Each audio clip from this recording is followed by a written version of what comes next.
டீச்சிங்கும் அவங்களுக்கு வந்து ஈஸியாக இருந்தது. ஸோ ஜியாகிரஃபி அண்ணன்ட்டையே படித்து எம்பிபிஎஸ்க்கு பிஜி படிக்கிறதுக்கு பதிலாக வந்து சிவில் சர்வீஸ் ப்ரிப்பரேஷனுக்குள்ளே வந்துட்டாங்க இன்ஸ்பயர் ஆகி. ஸோ ஃபாரஸ்ட்ரி எக்ஸாம்ஸை பற்றி வந்து பெரிய இன்ட்ரொடக்ஷன் இல்லாமல் இருந்தபோது சங்கர் சார் நிறைய பேரை வந்து என்கரேஜ் பண்ணி ஃபாரஸ்ட்ரி சர்வீஸ் இனிஷியலாகவே தமிழ்நாட்டிலேருந்து நிறைய பேர் உள்ள entry ஆகிருப்பாங்க.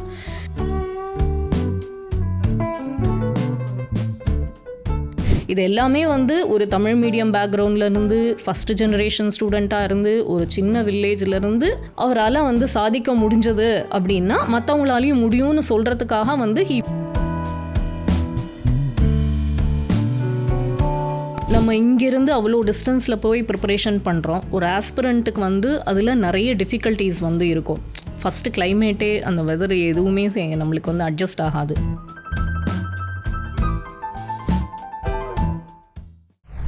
Hello aspirants, welcome to Anna Nagar Aspirants. For the first time இன்றைக்கி நம்ம ஷங்கர் ஐஏஎஸ் அகாடமியோட கொலாபரேட் பண்ணுறோம்.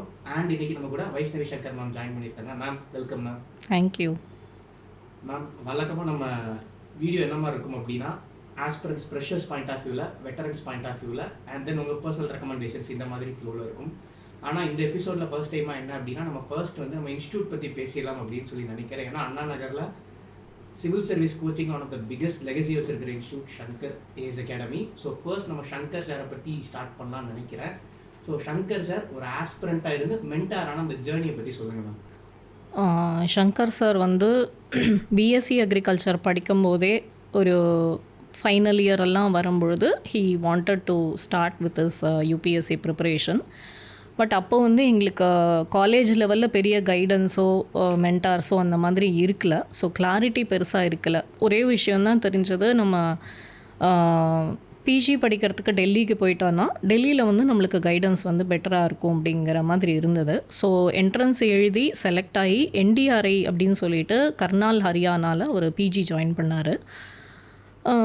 அதுக்கப்புறம் அங்கே கொஞ்சம் கைடன்ஸ் கிடச்சது. ஸோ 2 இயர் பிஜி முடித்ததுக்கப்புறம் ஐஏஆர்ஐ அப்படிங்கிற பூசா கேம்பஸ் அப்படிங்கிறது எங்களுக்கு ஒரு பெரிய ஹப்பு மாதிரி. ஸோ சிவில் சர்வீசஸ் ப்ரிப்ரேஷனுக்காகவே நிறைய பேர் வந்து அந்த இடத்துல பிஜி சீட்டும் பிஹெச்டி சீட்டும் வந்து கெயின் பண்ணிட்டு வரத்துக்கு ட்ரை பண்ணுவாங்க.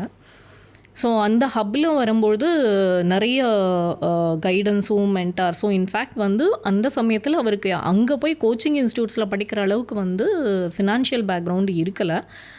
பட் கூட படித்தவங்க நிறைய பேருடைய கைடன்ஸில் வந்து ஜியாகிரஃபி ஆப்ஷனல் எடுத்து இன்றைக்கி வந்து அன்பு சாருன்னெல்லாம் நம்ம ஐபிஎஸ் தமிழ்நாடுல வந்து பார்க்குறோம். அவரெல்லாம் வந்து ஷங்கர் சாருக்கு மென்டாராக வந்து இருந்திருக்காரு ஜியாகிரஃபி ப்ரிப்ரேஷன் டைமில்.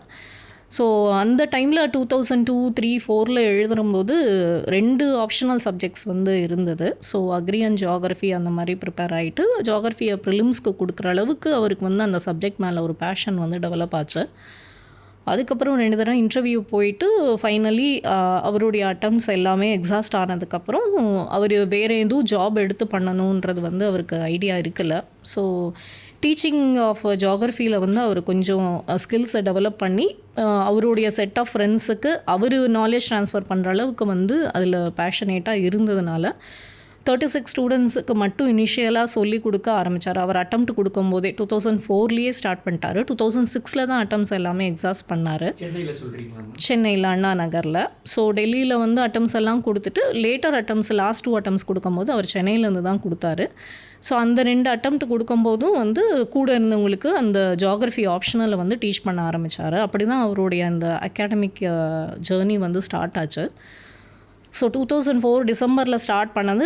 6 வந்து அவர் அட்டம்ப்ட்ஸ் எல்லாம் எக்ஸாஸ்ட் பண்ணினதுக்கப்புறம் வந்து ஜென்ரல் ஸ்டடீஸ் அப்படிங்கிறதும் கொண்டு வந்து ஸ்லோலி அவரோட ஃப்ரெண்ட்ஸ் எல்லாம் அந்த டைமில் வந்து ஜாயின் பண்ணி பப்ளிக் அட்மினிஸ்ட்ரேஷன், ஹிஸ்ட்ரி, சோஷியாலஜின்னு மற்ற ஆப்ஷனல்ஸையும் வந்து உள்ளே கொண்டு வந்தாங்க. அந்த டைமில் தான் வந்து அவரோட சிஸ்டர் வந்து எம்பிபிஎஸ் முடிச்சுட்டு பிஜி படிக்கிறதுக்குன்னு சொல்லிட்டு என்ட்ரன்ஸுக்காக சென்னையில் வந்து எங்களோட ஸ்டே பண்ணியிருந்தாங்க. அவங்க பேர் டாக்டர் பிருந்தா.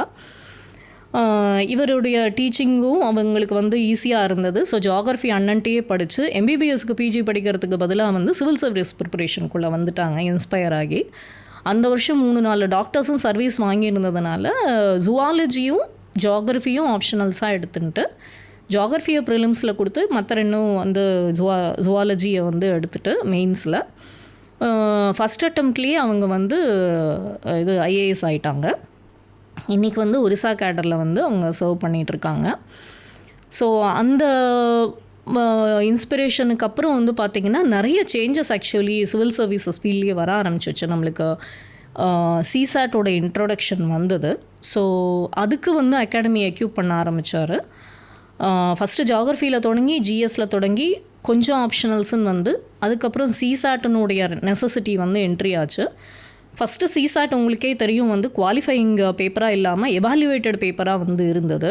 ஸோ அதுக்கான நிறைய போராட்டங்கள் வந்து இருந்தது. ஏன்னா வந்து சயின்ஸ் ஸ்டூடெண்ட்ஸ்னால ஷைன் பண்ண முடியல, ஆர்ட்ஸ் ஸ்டூடெண்ட்ஸ்னாலையும் முடியல. இன்ஜினியரிங் அண்ட் மேக்ஸ் பேக்ரவுண்ட் இருக்கிறவங்கெல்லாம் நல்லா பண்ணாங்க. So there were repeated representations and finally சிசாட்டை வந்து குவாலிஃபையிங்காக மாற்றினாங்க. ஸோ அந்த 2-3 இயர்ஸ் ஆஃப் ஜேர்னியில் வந்து we learned a lot as an academy, எப்படி இதை கிளியர் பண்ண வச்சு நெக்ஸ்ட் லெவலுக்கு கொண்டு போகிறதுன்னு. சேம் டைமில் ஃபாரஸ்ட்ரியோட ப்ரிலிம்ஸும் வந்து சிவில் சர்வீசஸோட வந்து கம்பைன் ஆகி வந்துச்சு 2013 ஆன்வர்ட்ஸ்லேருந்து. ஸோ அதில் வந்து ப்ரிலிம்ஸ் கட் ஆஃப் ஹையராக இருக்கிறவங்க வந்து ஃபாரஸ்ட்ரி எழுதலாம், இது வந்து சிவில்ஸோடைய கட் ஆஃப் கொஞ்சம் கம்மியாகவும் டிஃப்ரெண்ட்டாகவும் இருந்தது. ஸோ ஃபாரஸ்ட்ரி எக்ஸாம்ஸை பற்றி வந்து பெரிய இன்ட்ரொடக்ஷன் இல்லாமல் இருந்தபோது சங்கர் சார் நிறைய பேரை வந்து என்கரேஜ் பண்ணி ஃபாரஸ்ட்ரி சர்வீஸ் இனிஷியலாகவே தமிழ்நாட்டிலேருந்து நிறைய பேர் உள்ள என்ட்ரி ஆகிருப்பாங்க. இன்றைக்குமே நம்ம வந்து சங்கர் அகாடமியிலேருந்து ஃபாரஸ்ட்ரி சர்வீசஸில் வந்து பார்த்திங்கன்னா ஒரு 60-70% ஆஃப் தி கேண்டிடேட்ஸ் வந்து கண்டிப்பாக நம்மள்ட்ட படித்து வர மாதிரி தான் இருக்குது. ஸோ அதனுடைய பிகினிங் எல்லாம் வந்து நிறைய ஸ்டூடெண்ட்ஸை அவர் அந்த ஸ்டேஜ்லேயே என்கரேஜ் பண்ணி கொண்டு வந்தார். சயின்ஸ் அண்ட் இன்ஜினியரிங் பேக்ரவுண்ட் இருக்கிறவங்கெல்லாம் ஃபாரஸ்ட்ரி எழுதலாம் அப்படிங்கிறத வந்து he went and told to the students and encourage them. So CSAT அப்படிங்கிற அந்த இது முடிஞ்சு ஜிஎஸ் பேப்பர்ஸ் வைடன் ஆகி ஒரு ஆப்ஷனெல்லாம் மாறி ஸோ சிவில் சர்வீசஸோடைய ரிஃபார்ம்ஸோடு சேர்ந்து அகாடமியும் ஹேட் டு க்ரோ. இப்போது வந்து பார்த்திங்கன்னா ஒரு 15-16 ஆப்ஷனல் சப்ஜெக்ட்ஸை வந்து நம்ம டீச் பண்ணுறோம். சிசாட்டுக்கு complete comprehensive classes as well as the test சீரீஸும் ஆஃபர் பண்ணுறோம். ஸோ இது எல்லாமே வந்து ஓவர் அ பீரியட் ஆஃப் டைமில் எவால்வ் ஆகி வந்தது தான். ஸோ ஆஃப்டர் தட் ஒரு பாயிண்ட் ஆஃப் டைமில் வந்து டிஎன்பிஎஸ்சியினுடைய ரெக்ரூட்மெண்ட்ஸ் வந்து ஸ்லோலி இன்க்ரீஸ் ஆக ஆரம்பித்தது. ஸோ யூபிஎஸ்சி மட்டும் இல்லாமல் டிஎன்பிஎஸ்சிலையும் கான்சன்ட்ரேட் பண்ண ஆரம்பித்து பிரான்ச்சஸ் வந்து எஸ்டாப்ளிஷ் பண்ண ஆரம்பித்தார். அப்போது ஃபஸ்ட் டைம் வந்து அவருடைய சொந்த ஊரான சேலம்லேருந்து பிரான்ச்சை எஸ்டாப்ளிஷ் பண்ணணும்னு சொல்லிட்டு சேலமில் வந்து அப்புறம் மதுரை அப்புறம் திருச்சின்னு சொல்லி தமிழ்நாடுக்குள்ளே பிரான்ச்சஸ் வந்தது. கோயம்புத்தூர்லேயும் we started the branch. So இது எல்லாமே டிஎன்பிஎஸ்சி டாமினேட்டடாக வந்து எஸ்டாப்ளிஷ் பண்ண ஆரம்பித்த டைமில் எஸ்எஸ்சி அண்ட் பேங்கிங்கனோட இம்பார்ட்டன்ஸையும் கொஞ்சம் கொஞ்சமாக உள்ளே கொண்டு வந்தாங்க. கிரேட் பி லெவல் ஆஃபீஸர்ஸ் வந்து சென்ட்ரல் கவர்மெண்ட்லேருந்து வரதை பற்றின அவேர்னஸே நம்ம தமிழ்நாடு ஸ்டூடெண்ட்ஸ்கிட்டையும் ஆஸ்பிரன்ஸ்கிட்டையும் இருக்கிறது இல்லை. ஸோ அதனுடைய இம்பார்ட்டன்ஸ் எப்படி ஃபாரஸ்ட்ரியை பற்றி சொன்னாரோ அதுபோல் இதுக்கும் சொல்லி கிரேட் பி லெவலுக்கு எழுதுறதுக்கும் என்கரேஜ் பண்ணி அதனுடைய கிளாஸஸும் அந்த கிராஜுவேட் லெவலில் இருக்கக்கூடிய எக்ஸாம்ஸ் எல்லாத்தையும் இன்ட்ரடியூஸ் பண்ணணும்னு சொல்லி எஃபர்ட்ஸ் எடுத்தார். ஸோ ப்ரோக்ராம்ஸ் வந்து பார்த்திங்கன்னா இப்படியே யூபிஎஸ்சி டிஎன்பிஎஸ்சி பேங்கிங் எஸ்எஸ்சின்னு வைடன் ஆச்சு. ஸோ அதுக்கு ரெக்குவயர்மெண்ட்டாக பிரான்ச்சஸ் வந்து பார்த்திங்கன்னா அவுட் சைட் தமிழ்நாட்லேயும் கொண்டு போனார். ட்ரிவாண்ட்ரம் அண்ட் பெங்களூர்லேருந்து நிறைய ஸ்டூடெண்ட்ஸ் சென்னைக்கு அந்த டைமில் வந்துட்டு இருந்ததுனால அங்கே வந்து நம்ம கொண்டு போனோன்னா இன்னும் எஃபிஷியண்ட்டாக டீச்சிங் பண்ணலாம் அப்படிங்கிறதுனால அது கொண்டு போய் அங்கே இருக்கிற லிட்ரேச்சருக்கும் நாங்கள் ஆப்ஷனல்ஸ் ஆஃபர் பண்ண ஆரம்பித்தோம். இப்போவுமே கன்னடா லிட்ரேச்சருக்கும் மலையாளம் லிட்ரேச்சருக்கும் there is a group of students who join with us. இங்கேயும் தமிழ் லிட்ரேச்சரும் நம்ம வந்து டீச் பண்ணுறோம். ஸோ பிரான்ச்சஸ் அண்ட் ப்ரோக்ராம்ஸ் எல்லாமே வைடன் ஆகி ஒரு comprehensive place for preparing prelims, mains, interview and if we can clear in one attempt next என்ன அப்படிங்கிறதுக்கும் கம்ப்ளீட்டாக சப்போர்ட் பண்ணி ஃபைனலாக அந்த ஆஸ்பிரேஷனை ரீச் பண்ணுற வரைக்கும் ஹெல்ப் பண்ணுறதுக்கு சார் ஹஸ் ஹெல்ப். இது எல்லாமே வந்து ஒரு தமிழ் மீடியம் பேக்ரவுண்ட்லேருந்து ஃபஸ்ட்டு ஜெனரேஷன் ஸ்டூடெண்ட்டாக இருந்து ஒரு சின்ன வில்லேஜ்லேருந்து அவரால் வந்து சாதிக்க முடிஞ்சது அப்படின்னா மற்றவங்களாலையும் முடியும்னு சொல்கிறதுக்காக வந்து he made a lot of attempts. நிறைய அவேர்னஸ் ப்ரோக்ராம்லேயும் போய் பேசியிருக்காங்க, நிறைய ஸ்கூல்ஸு காலேஜஸ் எல்லாத்துலேயுமே போய் சிவில் சர்வீசஸை பற்றி அவர் வந்து இன்ட்ரொடக்ஷன் ஓரியன்டேஷன் மாதிரி வந்து பேசியிருக்காங்க. So that is the journey of Shankar academy. Okay ma'am, Shankar சாரோட ஜேர்னி கேட்ட ஃப்ரம் ஆஸ்பிரண்ட் டு மென்டார். நீங்கள் ஷங்கர் சாரோட ஜேர்னி, சிவில் சர்வீஸோட எவல்யூஷன், ஷங்கரோட எவல்யூஷன் மூணையும் சேர்த்து ஒரே ஆன்சராகவே சொல்லிட்டீங்க. எனக்கு நிறைய கொஸ்டின்ஸ் வந்து கேட்குறதுக்கு ஸ்கோப் இல்லாமல் போயிடுச்சு. அண்ட் தென் அடுத்து என்ன கேட்கணும்னு நினச்சா, நீங்கள் பிரான்ச் எக்ஸ்பான்ஷன்ஸ் பற்றி பேசுனீங்க. நான் காலேஜ் படிக்கிறப்போ வந்து அந்த டைமில் காமனாக எல்லாருமே எனக்கு என்ன சஜஸ்ட் பண்ணாங்கன்னா, நீங்கள் டெல்லி போய் பாருங்கள், டெல்லியில் வந்து ப்ரிப்பரேஷன் ரொம்ப நல்லா இருக்குது அப்படிங்கிற மாதிரி நிறைய பேர் சொல்லிட்டு இருந்தாங்க. நானுமே டெல்லியில் போய் ப்ரிப்பேர் பண்ணேன். ஆனால் ஃபார் த ஃபர்ஸ்ட் டைம் நான் ஒரு 2-3 இயர்ஸ் முன்னாடி நான் நியூஸ் பார்த்தேன் அப்படின்னா வந்து Shankar IAS Academy opening a branch in Delhi அப்படின்னு சொல்லி ஒரு நியூஸ் ஃபர்ஸ்ட் டைம் பார்த்தேன். எனக்கு வந்து அது சர்ப்ரைஸாகவும் இருந்துச்சு, ஷாக்கிங்காகவும் இருந்துச்சு. இங்கேருந்து நீங்கள் டெல்லி போன ஜேர்னி எப்படி மேம் பார்க்குறீங்க? டெல்லி போட ஜேர்னி வந்து it is the next level of improvement for the academy itself. இப்போ என்னென்னா சவுத் இந்தியாவில் இருக்கும் எல்லா ஸ்டேட்ஸ்லேயும் ஓரளவுக்கு நாங்கள் பிரான்ச்சஸ் எஸ்டாப்ளிஷ் பண்ணிட்டோம்.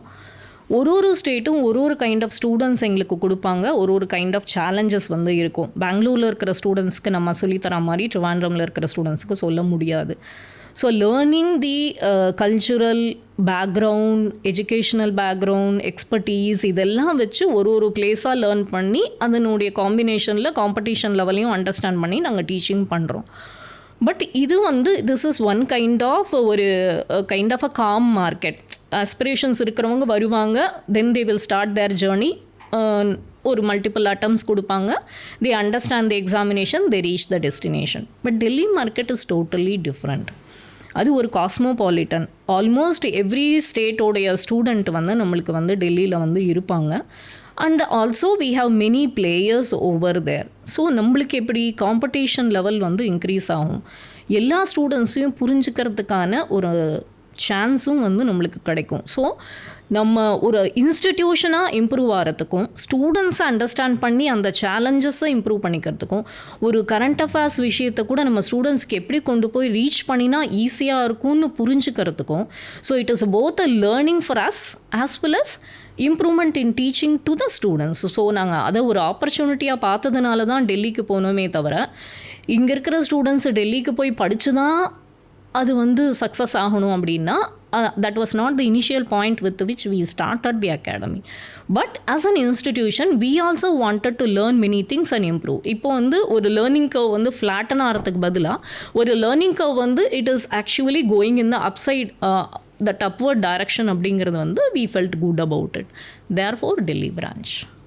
ஓகே மேம், சூப்பராக சொன்னீங்க. இதில் நான் என்ன என் சைடில் கிளாரிஃபை பண்ண நினைக்கிறேன்னா, ஆக்சுவலாக நான் ப்ரிப்பேர் பண்ணப்போ சொன்னல டெல்லி போனால் கிளியர் பண்ணிடலாம் அப்படின்னு. ஆஸ்பிரன்ஸ் உள்ளே வந்து ஒரு 2-3 அட்டம் கொடுத்தவங்களுக்கு தெரியும்னு நினைக்கிறேன். ஆப்வியஸாக 2 அட்டம் கொடுத்ததுக்கப்புறம் தான் ஃபீல் ஆகும் எங்கே போனாலும் நம்ம ப்ரிப்பரேஷன் தான் அண்ட் நம்ம கிடைக்கிற மென்டாரிங், இந்த 2 தான் நம்ம ஜேர்னியை டிசைட் பண்ண போதும் அப்படிங்கிற கிளாரிட்டி வந்து டெல்லி சென்னை அப்படிங்கிறது செகண்டரிங்கிறத புரிஞ்சுப்பாங்கன்னு நினைக்கிறேன். அண்ட் நீங்கள் சொன்ன இன்னொரு விஷயத்தை நான் லைவாக பார்த்துருக்கேன். நீங்கள் நம்பர் ஆஃப் பிளேயர்ஸ் அதிகம்னு சொன்னீங்கல்ல, லைக் எங்கள் ஓல்ட் ராஜேந்தர் நகரில் பார்த்தீங்கன்னா லைக் ஒரு 2 ஃபீட்டுக்கு ஒரு இன்ஸ்டியூட் இருக்கும். லிட்டரலாக இதை சொல்கிறப்ப நிறைய பேருக்கு எக்ஸாகரேட்டடாக ஃபீல் ஆகலாம். அங்கே போய் பார்த்து எல்லாருக்குமே தெரியும் அங்கே எவ்வளோ நம்பர் ஆஃப் பிளேயர்ஸ் இருக்காங்க.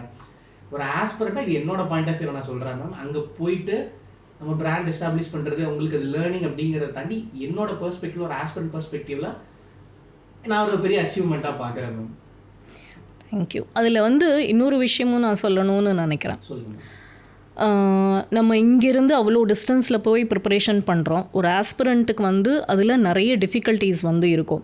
ஃபஸ்ட்டு கிளைமேட்டே, அந்த வெதர் எதுவுமே நம்மளுக்கு வந்து அட்ஜஸ்ட் ஆகாது, ஃபுட்டு அட்ஜஸ்ட் ஆகாது, இதெல்லாம் நிறைய இஷ்யூஸ் இருந்தது. இதனாலேயே நம்ம வந்து கேர்ள் சில்ட்ரனை அனுப்புறதுக்கு யோசிப்பாங்க. 2 to 3 இயர்ஸ் அங்கே சஸ்டெயின் பண்ணுறது எப்படி டெல்லியில், ஏர்னிங்கே இல்லாமல், காஸ்ட் ஆஃப் லிவிங் டிஃபரன்ஸ் வந்து இருக்கும். ஸோ இந்த மாதிரி நிறைய இஷ்யூஸ் இருந்ததுனால தான் நம்ம இங்கேருந்தே எப்படி நம்ம வந்து நல்லா அச்சீவ் பண்ணலாம் அப்படிங்கிறத வந்து நம்ம பார்க்க ஆரம்பித்தோம்.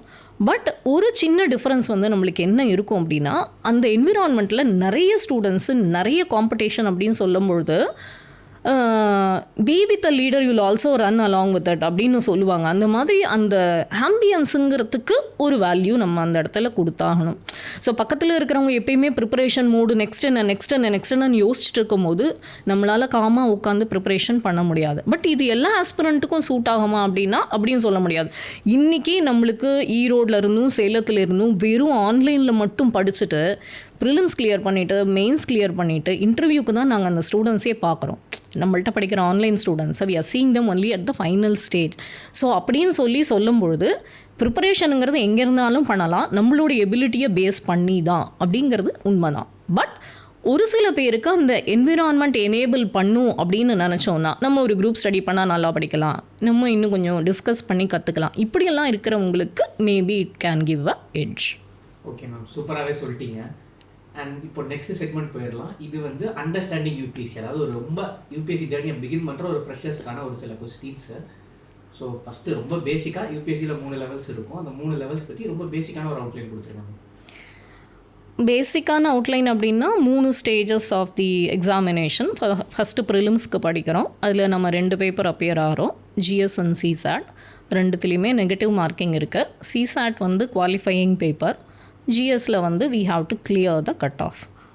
இது வந்து அதனுடைய நேச்சர். ஸோ இதில் வந்து ஜிஎஸில் பார்த்தீங்கன்னா 100 கொஷின்ஸ் இருக்கும். Each will carry 2 marks. So 200 questions, 200 மார்க்ஸுக்கு நம்ம இது அப்பியர் ஆகிறோம்.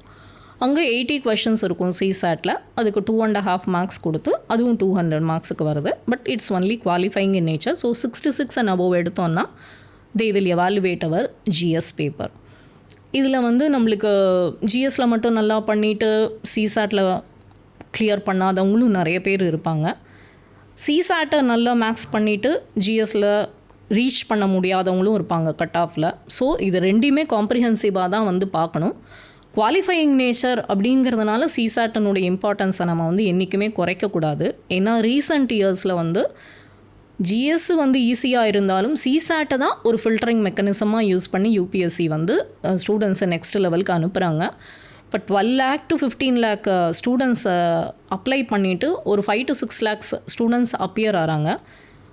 ப்ராப்பர் ப்ரிப்ரேஷனோட நம்ம வந்து ஒரு 80,000 to 1 lakh ஸ்டூடெண்ட்ஸ் அப்பியர் ஆகிறாங்கன்றதை கேஜ் பண்ணலாம். அந்த 80,000 to 1 lakh ஸ்டூடெண்ட்ஸ்லேருந்து 10,000 to 13,000 ஸ்டூடெண்ட்ஸை ஃபில்டர் பண்ணுறதுங்கிறது it is a very tricky task.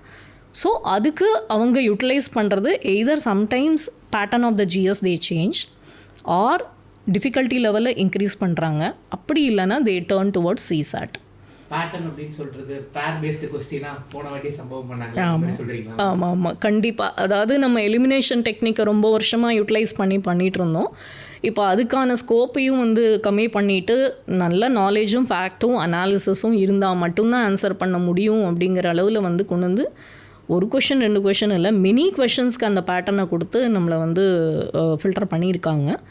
So சிசாட்டுமே வந்து பார்த்திங்கன்னா வெரி அன்எக்ஸ்பெக்டட்லி வந்து மேக்ஸில் ஹெவி கான்சன்ட்ரேஷனை கொடுத்து ஃபில்டர் பண்ணிட்டாங்க. So reading comprehension and quants இது ரெண்டுத்துலேயுமே நம்ம நல்லா தரோவாக இருந்தோன்னா தான் அந்த கொஷினை சூஸ் பண்ணி கொடுத்துருக்கிற டைம்குள்ளே கம்ப்ளீட் பண்ணி அதை கிளியர் பண்ணுற அளவுக்கு வந்து நம்மளால் வர முடியும். ஏன்னா வெட்ரன்ஸுன்னு சொல்கிற நம்ம நிறைய பேர் இன்டர்வியூக்கு போனவங்களே அடுத்த அட்டம்ப்டில் வந்து சிசாட்டில் கிளியர் ஆகாமல் போனவங்களும் இருக்காங்க. ஸோ இது ப்ரிலிமினரி எக்ஸாமினேஷனோடைய அவுட்லைனு. இதுக்கு என்ன ப்ரிப்பரேஷன்லேருந்து நம்ம ஸ்டார்ட் பண்ணணும் அப்படின்னா ஜிஎஸ்ன்றது வந்து they have given a very broad syllabus outline and there will be one segment which will be called as current affairs.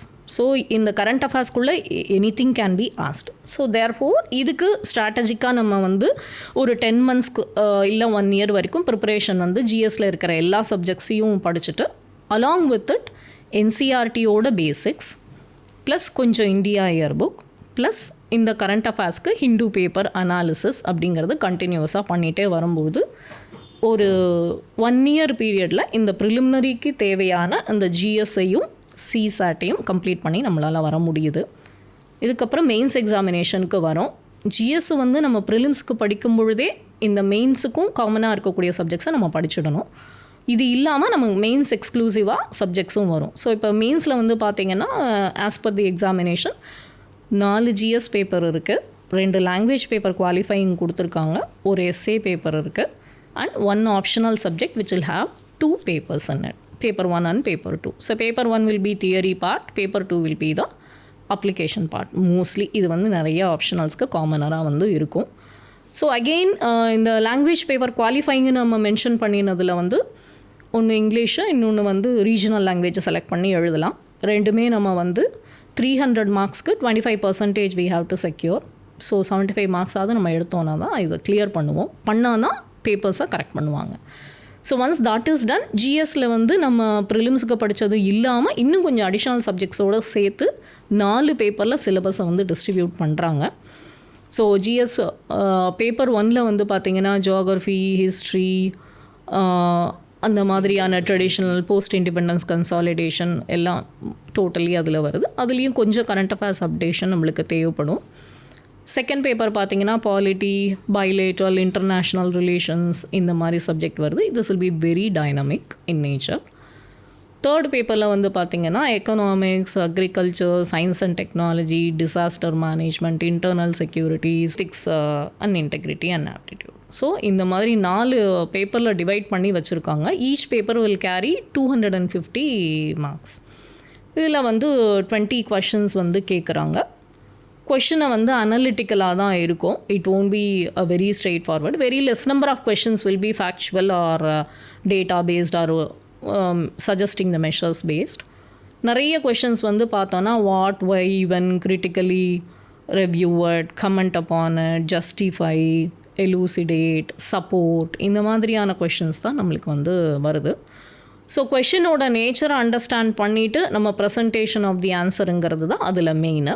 So you can have a template for every paper. எப்படி start பண்ணி எப்படி end பண்ணணும், எல்லாத்துக்கும் ஒரே மாதிரியான டெம்ப்ளேட்டுங்கிறது அவசியம் இல்லை. எங்கெல்லாம் டயக்ராம்ஸ் வேணும், எங்கெல்லாம் வந்து கிராஃப்ஸ் வேணும், எங்கெல்லாம் மேப் வேணும், இந்த மாதிரி ரெப்ரசன்டேஷன்ஸ் எல்லாம் யோசிச்சு 15 மார்க்கர் கொஷின்ஸு, 10 மார்க்கர் கொஷின்ஸு, அதுக்கு தகுந்த மாதிரி கண்டென்ட்டையும் ரெடி பண்ணிவிட்டு ரிலவன்ஸையும் பார்த்துட்டு கொஷின்ஸில் 2-3 பார்ட் இருந்ததுன்னா அந்த எல்லா பார்ட் ஆஃப் த கொஷினையும் நம்ம அட்ரஸ் பண்ணோமா அப்படிங்கிறதையும் நம்ம வந்து பார்க்கணும். கொஷினோட லாஸ்ட் பார்ட்டுக்கு மட்டும் எழுதினாலும் யூஸ் இல்லை. So look at all the parts of the questions and then answer it appropriately. டைமுக்கு கம்ப்ளீட் பண்ணணும். Maximum number of questions attempt பண்ணோன்னா தான் we will be able to get at least 100 and above அப்படிங்கிறது வந்து it is a very good marks in the 4 GS papers. So 1000 மார்க்ஸுக்கு நம்ம GS பேப்பர்ஸ்ன்னு சொல்லி பார்த்தாலும் இதில் 400+ வாங்குறது அப்படிங்கிறதே வந்து we consider it as a very good score in the GS. So that will be for the GS strategy. இதுக்கு தான் நம்ம ஆன்சர் ரைட்டிங் ப்ராக்டிஸ் வந்து ப்ரிலிம்ஸ்க்கு படிக்கும் போதுலேருந்து இப்போ எக்கனாமிக்ஸ் எல்லாம் எடுத்திங்கன்னா ப்ரிலிம்ஸ்லேயும் வரும், மெயின்ஸ்லேயும் வரும். There are certain subjects like the world history, post-independence consolidation, ethics, integrity, aptitude, இந்த disaster management, இதெல்லாம் மெயின்ஸ் ஓரியன்டில் மட்டும்தான் வரும், சோஷியல் இஷ்யூஸ் இதெல்லாம். ஸோ அதுக்கும் தனியாக நம்ம ரைட்டிங் ப்ராக்டிஸ் வந்து எடுத்துக்கணும். ஸோ செக்மெண்ட் பண்ணி பிரித்து நம்ம ப்ரிலிம்ஸுக்கு தனியாக, மெயின்ஸுக்கு தனியாக காமனாக இருக்கிறதையும் படிச்சுட்டோன்னா ரைட்டிங் ப்ராக்டிஸ் இம்ப்ரூவ் பண்ணிகிட்டே வரும்பொழுது மெயின்ஸில் இந்த ஜிஎஸ் பேப்பர்ஸில் அந்த 400+ங்கிறதுக்கு we can attempt. எல்லா பேப்பர்லேயும் 100+ வருமா அப்படின்னா சொல்ல முடியாது. Some papers will help you like 120+ வரதுக்கு சான்சஸ் ஆர் தேர். பேப்பர் 2ல் sometimes you may get only around 80-90, that could be the average. But overall put together 400+ cross பண்ணால் it's a very good marks for the GS. Essay paper எடுத்தோன்னா there will be 2 sections, 4 questions each கொடுத்து ஒன்று எழுத சொல்கிறாங்க. So அதுலேயும் நம்ம வந்து writing practice again it is definitely required.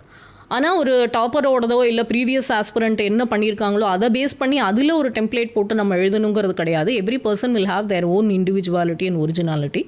So நம்மளுக்கு எப்படி அதை பற்றின ஒரு ஸ்டோரி பில்ட் பண்ணி எழுதணும் அப்படிங்கிறது இருக்கோ அது மாதிரி நம்ம we can do it in our own style instead of like picking it up from somebody else. So அது definitely there will be certain areas which you can concentrate. Economic ஸ்டூடெண்ட்ஸ்னால் you can pick and choose right one. Public அட்மினிஸ்ட்ரேஷன்லேருந்து sometimes, psychology sometimes, அந்த மாதிரி we will be able to identify the areas எங்கேருந்து questions வருதுன்னு பார்த்துட்டு அதுக்கு தகுந்த மாதிரி we can write the essay. It's very very important. ஏன்னா எஸ்ஏல மார்க் டவுன் ஆனதுனால ஒரு 5 மார்க்கு 10 மார்க்கு கம்மியானதில் கூட நம்மளுக்கு வந்து மெயின்ஸ் கிளியர் ஆகாமல் போகிறவங்களும் இருக்காங்க. So therefore S A writing is a art and skill. So we need to learn it. Like how we learn a subject, we should learn this writing. Optional subject is a very vast discussion area actually.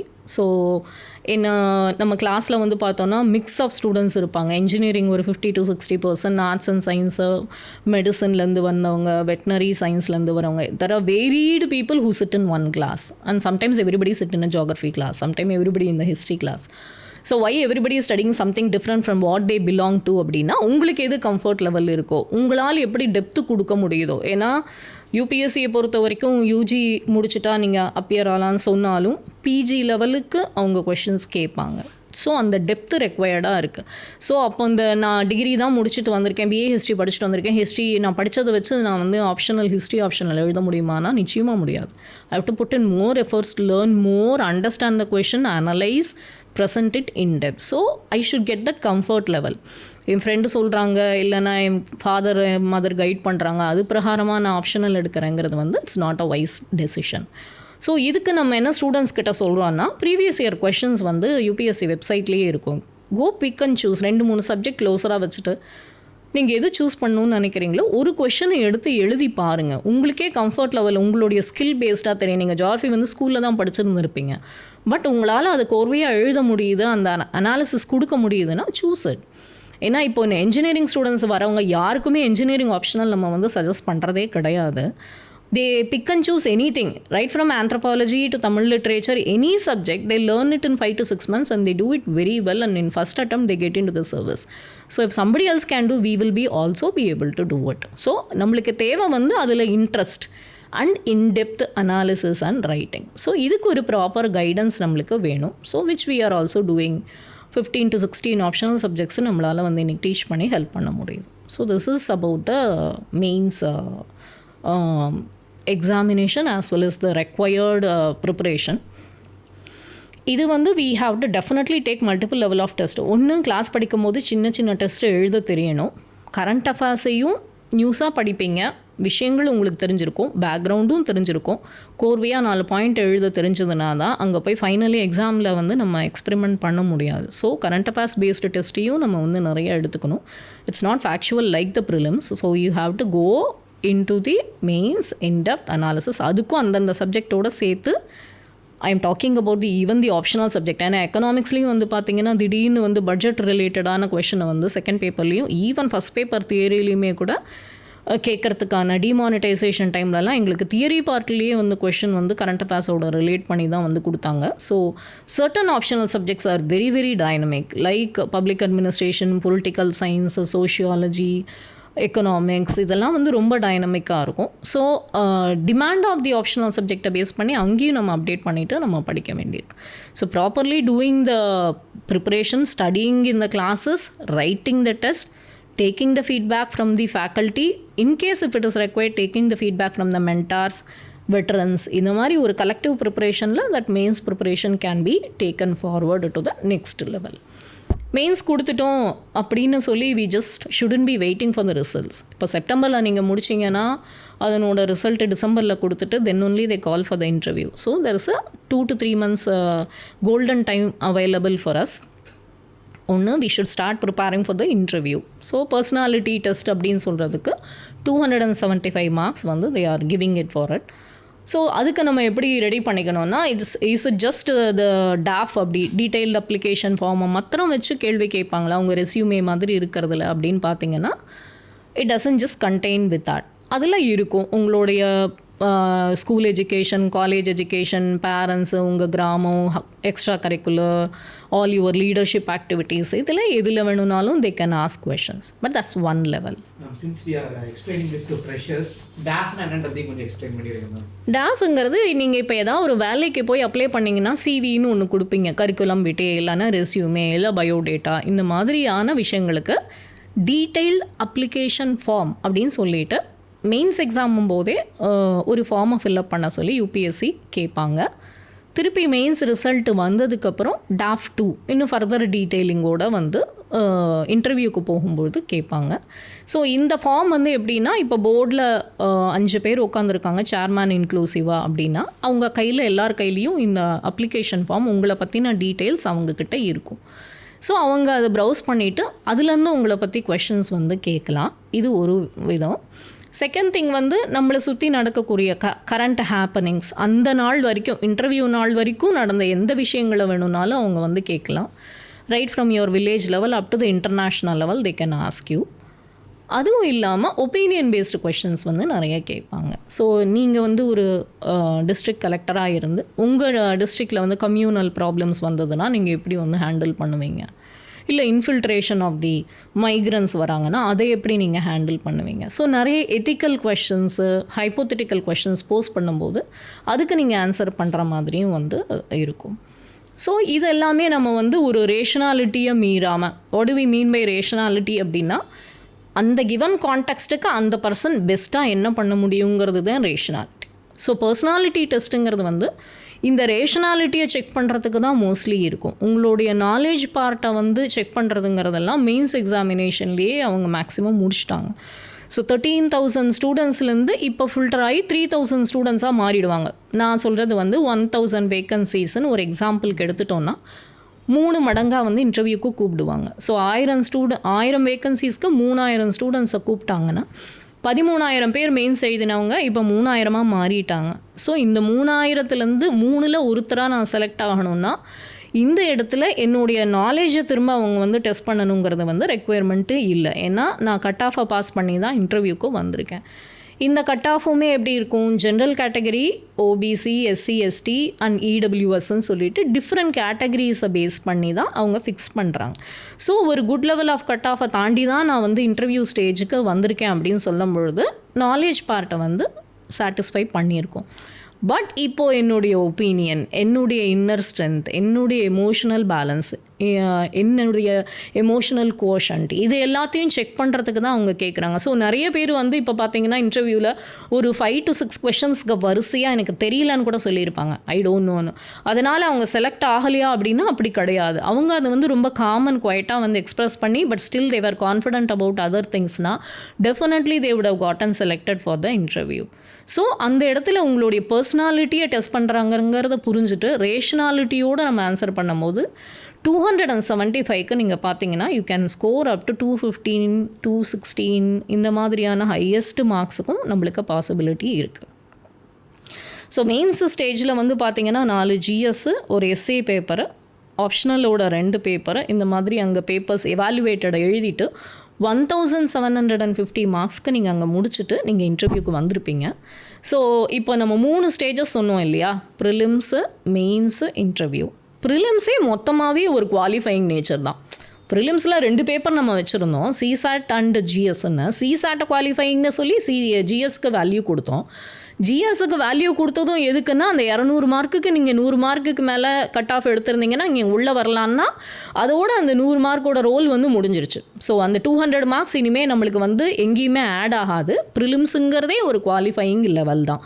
So நம்மளுக்கு marks, நம்மளுக்கு rank list, நான் எந்த rank, எனக்கு என்ன post கிடைக்கும், இதெல்லாம் எதை base பண்ணி இருக்கும் அப்படின்னா மெயின்ஸையும் இன்டர்வியூவும் மாத்திரம்தான் பேஸ் பண்ணியிருக்கோம். அப்போ மெயின்ஸில் 1750, இன்டர்வியூவில் 275. ஸோ டோட்டலி பார்த்தீங்கன்னா 2025 மார்க்ஸுக்கு நம்ம வந்து இந்த எக்ஸாமினேஷனை கம்ப்ளீட் பண்ணுறோம். ஸோ அந்த 3000 பேர் இன்டர்வியூக்கு கொடுத்ததுக்கப்புறம் நம்ம அந்த ஃபைனல் லிஸ்ட்டில் போகிறோமா இல்லையா அப்படிங்கிறது வந்து இந்த டினாமினேட்டருக்கு வருது. அப்போ நம்ம டாப்பருடைய மார்க் என்னவா இருக்கும் அப்படின்னு நம்ம நினச்சி பார்த்தோன்னா 2025க்கு 1900, 1800 இப்படியெல்லாம் நம்மளுக்கு வந்து போர்டு எக்ஸாம்ஸ் எல்லாம் எழுதி பழக்கமாயிட்டதுனால யோசிப்போம். பட் ஆக்சுவலி 1100+ எடுத்தாலே we will be the topper of the country. So இதனுடைய ரெக்குயர்மெண்ட் எப்படி இருக்குன்னா ஒரு 50 to 55% மார்க்ஸ் எடுத்தாலே நம்ம கண்ட்ரியோட டாப்பராக ஆகலாம். அப்படிங்கும்போது இந்த எக்ஸாமினேஷனுடைய நேச்சரையும் டிஃப்ரெண்ட் ஸ்டேஜஸையும் ஒவ்வொரு ஸ்டேஜ்லையும் என்ன தேவைங்கிறதும் புரிஞ்சுட்டு படித்தாலே இது போகும். நான் வந்து டாப்பராக ஸ்கூல்லையும் காலேஜ்லேயும் இருந்திருந்தால் தான் இதை வந்து நான் அச்சீவ் பண்ண முடியுமானா it is not required. It is only understanding UPSC as it is. That's the challenge of this exam. Okay ma'am, ரொம்ப டீட்டெயிலாகவே ஒரு ஓரியன்டேஷன் கொடுத்துட்டீங்க. இன்னும் எனக்கு டீட்டெயில்ஸ் வேணும்னு கேட்டால் அவங்களுக்கு ஏதாவது சொல்லுவீங்களா? ஆல்ரெடி ரொம்ப லென்த்து தான், பட் ஸ்டில் டீட்டெயில்ஸ் அப்படின்னு சொன்னால் சாய்ஸ் ஆஃப் தி ஆப்ஷனல் சப்ஜெக்ட்ஸில் சம்டைம்ஸ் வந்து நம்மளுக்கு கொஷின்ஸ் வரலாம். ஒருத்தவங்களுக்கு இருக்கிற பேக்ரவுண்டுக்கு தகுந்த மாதிரி நம்ம அந்த ஆப்ஷனல் சப்ஜெக்ட்ஸை வந்து சஜஸ்ட் வந்து பண்ணுறோம். சம்டைம்ஸ் வந்து இந்த ஆன்சர் ரைட்டிங் ஸ்கில்ஸில் வந்து கொஷின்ஸ் கேட்பாங்க. நோட்ஸ் எடுக்கிறத பற்றி ஸ்டூடெண்ட்ஸ்க்கு நிறைய டவுட் இருக்கும். நான் எப்படி எங்கே ஆரம்பிக்கிறது, இன்றைக்கி தான் நான் ப்ரிப்பரேஷன் ஆரம்பிச்சிருக்கேன், நியூஸ் பேப்பரை திறந்தால் எனக்கு எதுவுமே வந்து புரியல, என்னென்ன செக்ஷன்ஸ் வந்து படிக்கணும், கரண்ட் அஃபேர்ஸுன்னு சொல்கிறீங்க, எவ்வளோ நாள் தான் கரண்ட் அஃபேர்ஸு, 6 மாதமா, 1 வருஷமா, 2 வருஷமா, அப்புறம் எதுக்கு நான் வந்து 1980s போய் ரெஃபர் பண்ணணும், ஏன் 60s ரெஃபர் பண்ணணும், இந்த கரண்ட் அஃபேர்ஸ்க்கு எது தான் முடிவு. ஸோ இந்த மாதிரி நிறைய கொஷின்ஸ் வந்து ஸ்டூடெண்ட்ஸ்க்கு பிகினராக இருக்கும்பொழுது வரும். ஸோ இனிஷியலாக வந்து பார்த்திங்கன்னா நியூஸ் பேப்பர் படிக்கிறதுக்கே வந்து ஒரு 4 மணி நேரம் 5 மணி நேரம் வந்து ஸ்பெண்ட் பண்ணுவாங்க. ஏன்னா அவங்களுக்கு அந்த நியூஸினுடைய கண்டினியூட்டி வந்து தெரியாது. இன்றைக்கி தான் ஆரம்பிக்கிறோம், அதனுடைய கண்டினியூட்டி நாளைக்கு நாளான்னைக்கு அப்படின்னு போகும்பொழுது அதுக்கப்புறம் அந்த டைம் வந்து அப்படியே ஷ்ரிங்க் ஆகி ஒரு 1 hour 2 hours வந்து கன்சாலிடேட் ஆகும். இதில் நோட்ஸ் எடுக்கிறது ரொம்ப முக்கியமான கண்டிப்பாக எடுக்கணும். ஸோ எவ்ரிடே ஒருத்தவங்களுக்கு ஒரு மாதிரி ஸ்கில் இருக்கும். சம்டைம்ஸ் சாஃப்ட் காப்பிலேயே பண்ணுவாங்க, சம்டைம்ஸ் எழுதி வச்சுப்பாங்க. So whichever way you want to do current அஃபேர்ஸுக்கு டெஃபினெட்லி வந்து நோட்ஸ் எழுதுறதுங்கிறது it's a very good practice. ஒன்று வந்து மெமரி ரீகால் வந்து உங்களுக்கு பெட்டராக இருக்கும். ரெண்டாவது பேக்ரவுண்ட் டீட்டெயில்ஸ்குள்ளே போகிறதுக்கு வந்து நிறைய விஷயங்கள் வந்து அது ஹெல்ப்ஃபுல்லாக இருக்கும். ஸோ கரண்ட் அஃபேர்ஸ் மட்டும்தான் நோட்ஸ் எழுதணுமா? நான் கிளாஸஸ் அட்டன் பண்ணும்போது ஹிஸ்ட்ரி சொல்லும்பொழுது ஜியாகிரஃபி சொல்லும்போதெல்லாம் நான் எழுத வேண்டாமா? மெட்டீரியல் இருக்கே, இவ்வளோ மெட்டீரியல் இருக்கே, நான் எங்கே ஸ்டார்ட் பண்ணி எங்கே எண்ட் பண்ணுறது? ஸோ நம்ம வந்து இந்த எனார்மஸ் இன்ஃபர்மேஷன் இருக்கக்கூடிய இந்த சுச்சுவேஷனில் எப்படி நம்மளை டிஃபைன் பண்ணிக்கிட்டு வேணுங்கிறத மட்டும் எடுத்து படிக்கிறோங்கிறதே ஒரு பெரிய சேலஞ்ச் தான். இப்போ ஒரு கான்செப்டை வந்து நீங்கள் இன்றைக்கி இன்டர்நெட்டில் போய் பார்த்தீங்கன்னா ஒரு 10 விதமான நோட்ஸ் வந்து அதுக்கு அவைலபிளாக வந்து கண்டிப்பாக இருக்கும். Everything is available free. So நான் இவ்வளோ இன்ஃபர்மேஷன் இருக்கும்போது நான் எப்படி கொண்டு போகிறது? So stick on to any one particular thing. So ஒரு கிளாஸ் அட்டன் பண்ணுறோம், ஃபேக்கல்ட்டி டீச் பண்ணுறாங்க, நம்ம லிசன் பண்ணுறோம், அதனுடைய மெட்டீரியலை வந்து ஃபாலோ பண்ணுறோம், அதில் இருக்கிற டவுட்ஸை கிளாரிஃபை பண்ணிக்கிறோம், அதுக்கு நம்ம நோட்ஸ் எழுதுகிறோம், நம்மளுடைய ஹேண்ட் ரிட்டன் நோட்ஸை நம்ம அக்யூமுலேட் பண்ணிகிட்டே வரோம். அப்புறம் கரண்ட் அஃபேர்ஸ் ரிலேட்டடாகவும் நம்ம வந்து எழுதுகிறோம். இதுக்கு மேலேயும் வந்து எனக்கு வந்து ஒரு ஹெல்ப் தேவைப்படுது அப்படின்னா இந்த வெட்டரன்ஸ் நாங்கள் வந்து அவங்கள இன்ஸ்டியூட் சைட்லேருந்து மென்டார்ஸ்ன்னு சொல்கிறோம். ஸோ மென்டார்ஷிப் ப்ரோக்ராம் அப்படிங்கிறதையும் ஆஃபர் பண்ணுறோம். வீக்லி ஒன்ஸ் இல்லைனா 15 டேஸ்க்கு ஒன்ஸ் வந்து அவங்களோட கன்சல்ட் பண்ணி ஒன் டிஸ்கஷன் வந்து பண்ணும்பொழுது அவங்களுடைய கிளாரிட்டியை இவங்களுக்கு வந்து அவங்க கொடுக்குறாங்க. இதே மாதிரி ரொம்ப முக்கியமான விஷயம் என்னென்னா ப்ரீவியஸ் இயர் கொஷின்ஸை வந்து நம்ம ஒரு ஏரியா படிக்கும்போது போய் ரீவிசிட் பண்ணிகிட்டே இருக்கணும். ஒரு பர்டிகுலர் சப்ஜெக்டை நம்ம வந்து படிச்சிட்டோன்னா இந்த ஏரியாவிலேருந்து என்னென்னா ப்ரிலிம்ஸ் டைப் கொஷின்ஸில் கொடுத்துருக்காங்க, இதில் எனக்கு என்ன தெரியுது என்ன தெரியல, நான் படிச்சிருக்கிற இன்ஃபர்மேஷனை வச்சு இதை என்னால் ஆன்சர் பண்ண முடியுதா, லாஜிக்கலாக அண்டர்ஸ்டாண்ட் பண்ண முடியுதா, இதெல்லாம் செக் பண்ணிகிட்டே வரும். ஏன்னா மெனி இயர்ஸில் இந்த 10 இயர்ஸோட கொஷின் பேப்பர்லேருந்து கொஷின்ஸ் ரிப்பீட் ஆனதும் வந்து நம்மளுக்கு யூபிஎஸ்சியில் வந்து இருக்குது. அதே மாதிரி ஒரு பேட்டர்னு ஒரு எவ்வளோ எக்ஸ்டென்ட்டுக்கு நம்ம படிக்கணும், ஒரு பவுண்ட்ரி ஒரு சிலபஸுக்கு போடணும், இது எல்லாத்துக்குமே வந்து ஆக்சுவலி அந்த கொஷின்லேயே தான் அதனுடைய ஆன்சரும் இருக்கும். நம்ம வந்து தனியாக ஆன்சரை படிச்சுட்டு போய் அதுக்கு ஆன்சர் பண்ணுற மாதிரி இருக்காது. அதில் ஏதாவது ஒரு சின்ன வேர்டு இருக்கும், அதை நம்ம ஐடென்டிஃபை பண்ணினாலே அந்த ஆன்சரை வந்து நம்ம அரைவட் பண்ண முடியும். ஸோ கொஷின்ஸை ரிப்பீட்டடாக பார்த்துட்டே இருக்கிறது, அதுக்கு தகுந்த மாதிரி ப்ரிப்ரேஷனை மோல்ட் பண்ணிகிட்டே வருது. ப்ராக்டிஸ் டெஸ்ட்டு வந்து நம்ம நிறைய எடுத்துக்கிறது, அதுக்கு தான் நம்ம ப்ரிலிம்ஸ் டெஸ்ட் சீரியஸ்ன்னு வந்து ஆரம்பித்தோன்னா 30 டெஸ்ட்டு கிளாஸில் கொடுத்தானா 30 டெஸ்ட்டு ஹோம்ஒர்க்லேயும் கொடுக்குறோம். ஸோ ரிப்பீட்டட்லி அந்த டெஸ்ட்டு எடுத்துகிட்டே இருக்கும்போது ப்ரிலிமினரி எக்ஸாமினேஷனுக்கு போய் உட்காரும்போது it should look like yet another test. அப்போ போய் அது ஒரு பெரிய எக்ஸாமினேஷன், இந்த டைம்குள்ளே என்னால் முடிக்க முடியுமா, அந்த நர்வஸ்னஸ் அதெல்லாம் இல்லாமல் நம்ம வந்து ரியாலிட்டியை வந்து ஃபேஸ் பண்ணுறதுக்கு we should do as many practice of the questions as it is possible.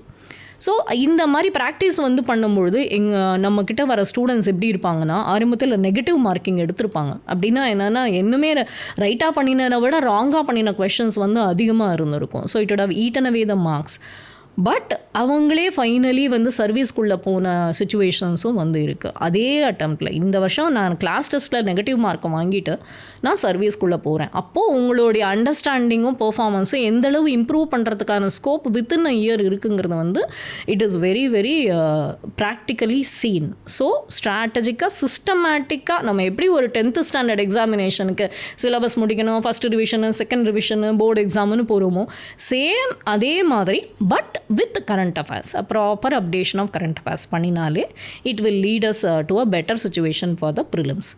மெயின்ஸை பொறுத்த வரைக்கும் கண்டிப்பாக ரைட்டிங் ப்ராக்டிஸு வேணும். ஃபஸ்ட்டு பேப்பர் கம்ப்ளீஷனுக்கே வேணும். செகண்ட்லி அந்த கொஷினை அண்டர்ஸ்டாண்ட் பண்ணுறதுல வந்து வேணும். நம்ம சொன்ன அந்த கீவேர்ட்ஸை எல்லாருமே கேப்சர் பண்ணணும். காமெண்ட், எலூசிடேட் அதெல்லாம் நம்ம சொன்னதை வந்து கண்டிப்பாக வந்து பார்க்கணும். அதெல்லாம் பார்க்காம அனலைஸ்க்கும் டிஸ்கஸுக்கும் என்ன வித்தியாசம்னே தெரியாமையே ஒரு கொஷின் எடுத்து எனக்கு தெரிஞ்ச ஆன்சர் எழுதி வச்சுட்டு வந்தேன்னா I am not going to get the marks. So understanding the questions, writing the answer, giving it a structure, making a better presentation, giving a proper conclusion, இது எல்லாமே வந்து ஆன்சர் ரைட்டிங் ப்ராக்டிஸ். இதுக்குமே நம்ம வந்து one guidance கொடுக்குறோம். பேப்பரை வச்சுட்டு feedback வந்து டைரெக்டாக கொடுக்கும்போது அந்த கண்டினியூவேஷன் ஆஃப் த ஃபீட்பேக்கில் they slowly improve and then they come forward. Interview ஸ்டேஜுக்கு வந்தால் தயவு செஞ்சு வாயை விட்டு பேசுங்க. உங்களோட ஒப்பீனியனை என்ன இருக்கோ சொல்லுங்கள். Language is definitely not a barrier. நம்மளுக்கு இங்கிலீஷ் பேச தெரியலையே, நம்ம இதை சொன்னோன்னா கிராமர் தப்பாயிடுமோ. மெயின்ஸ் எழுதுகிற வரைக்கும் எழுதிடுறோம், யோசிக்கிறோம், எழுதுகிறோம், டைம் இருக்குது, அட்லீஸ்ட் அனலைஸ் பண்ணி என்னுடைய ப்ரெசன்டேஷன் கொடுக்கறதுக்கு அவகாசம் இருக்குது. இன்டர்வியூக்கு போகும்பொழுது அந்த அவகாசம் இல்லை. ஆமாம், அந்த ஸ்பான்டேனிட்டி வரணும் அப்படின்னா ஃபஸ்ட்டு உங்களுக்கு இன்னர் கான்ஃபிடன்ஸ் வேணும். செகண்ட்லி லாங்குவேஜ் மேலே இருக்கிற பயம் எல்லாம் போயிடணும். தேர்ட்லி 4 பேருக்கு முன்னாடி பேசுகிற தைரியத்தை நீங்கள் ப்ராக்டிஸில் தான் கொண்டு வர முடியும். ஆல் தீஸ் டேஸ் நான் யோசித்தேன், நான் எழுதினா இன்டர்னலாகவே இருந்துட்டேன். அப்போது நம்ம இன்டர்வியூ ப்ரிப்பரேஷன் டைமில் current affairs, group discussions, DAF profiling இந்த மாதிரியெல்லாம் பண்ணுறோம். கரண்ட் அஃபேர்ஸுங்கிறத என்ன நோட்ஸ் கொடுத்து படிக்க வைக்க போகிறோமானா கிடையாது. ஒரு 15 பேர் 20 பேர் ஒரு குரூப்பாக பண்ணிவிட்டு இப்போது பாலிட்டி ரிலேட்டட் கொஷின்ஸ் அப்படின்னா ஒரு 3 பேரை வந்து மேலே டயாஸ் மேலே கிளாஸ் ரூமில் உட்கார வச்சுருவோம். கீழே இருக்கிறவங்கெல்லாம் போர்டு மெம்பர்ஸ் ஆகிடுவாங்க. ஸோ ஒரு கொஷினாக அவங்கள்ட்ட த்ரோ பண்ணும்பொழுது they will answer. So answers வந்து மாடரேட் ஆகும். எப்படி நான் என் ஒப்பீனியனை ப்ரெசென்ட் பண்ணணும், எப்படி எக்ஸ்ட்ரீமாக நான் சொல்லாமல் இருக்கணும், இதுக்கு மோஸ்ட் அப்ராப்ரியேட்டாக இருக்குது. இவங்க இப்படி யோசிச்சா நம்ம இதை இன்னும் எப்படி பெட்டராக வந்து ப்ரெசென்ட் பண்ணலாம். இதெல்லாம் வந்து ஒரு குரூப் டிஸ்கஷன் மாதிரி தான் இந்த கரண்ட் அஃபேர்ஸோடைய ப்ரிப்ரேஷன் நடக்கும். ஒவ்வொரு கரண்ட் அஃபேர்ஸோட செஷனுடைய எண்ட்லேயும் வந்து பார்த்திங்கன்னா அந்த டிஸ்கஷனில் 100 to 150 கொஷின்ஸ் நாங்கள் வந்து ஜென்ரேட் பண்ணி கம்ப்ளீட் பண்ணியிருப்போம். ஸோ இது மாதிரி ஒரு 15 செஷன்ஸ் வந்து நடக்குது. இது இல்லாமல் எக்ஸ்பர்ட் லெக்சர்ஸ்ன்னு சொல்லிட்டு அவுட் சைடு எக்ஸ்பர்ட்ஸும் நம்மளுக்கு வந்து இந்த ப்ரொஃபஸர்ஸு, அகடமிஷியன்ஸு, டிஃபென்ஸ்லேருந்து வரவங்க, இவங்க எல்லாருமே வந்து என்விரான்மெண்டலிஸ்ட்டு, கிளைமேட் சேஞ்சினுடைய impact, so different kind of ஸ்பெஷலிஸ்டோடைய ஒப்பீனியனும் நம்ம ஸ்டூடெண்ட்ஸுக்கு நம்ம வந்து ஷேர் பண்ணுறோம். இதுவும் நடக்குது. இது இல்லாமல் டாஃப் ப்ரொஃபைலிங், நான் வந்து முன்னாடியே டாஃப்னா என்னன்னு சொன்னேன், டீட்டெயில்டு அப்ளிகேஷன் ஃபார்ம் அப்படின்னு சொல்லிட்டு. அதை வந்து இப்போ நான் ஃபேக்கல்ட்டி, நீங்கள் ஸ்டூடெண்ட் அப்படின்னா உங்களுடைய ஃபார்மை நான் கையில் வச்சுட்டு ஒரு கொஷினுக்காக உங்கள்கிட்ட நான் கேட்டுகிட்டே வருவேன்.